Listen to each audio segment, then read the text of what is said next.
আমি তোমাদের উপরে একটা মেঘের পরতকে দিয়ে দিলাম, তোমরা যেন রৌদ্রের গরম থেকে বাঁচতে পারো। ওয়াযাল্লালনা আলাইকুমুল গামামা ওয়া আনজালনা আলাইকুমুল মান্না ওয়াসসালওয়া। আর তোমাদের জন্য আমি আসমান থেকে নাজিল করলাম মান্না এবং সালওয়া।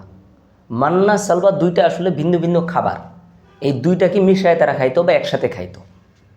কুলু মিন তাইয়্যিবাতি মা রাযাকনাকুম, তোমরা খাও পবিত্র খাবারগুলোর ভিতর থেকে যা তোমাদেরকে আমি রিজিক দান করেছি। কুলু মিন তাইয়্যিবাতি মা রাযাকনাকুম ওয়া মা যালামুনা, আমি তোমাদের উপরে তোমরা আমার উপরে জুলুম করো নাই। ওয়া মা যালামুনা, তোমরা আমার উপরে জুলুম করো নাই। ওয়ালাকিন কানু আনফুসাহুম ইয়াযলিমুন, তোমরা তো তোমাদের নিজেদের উপরেই জুলুম করেছো।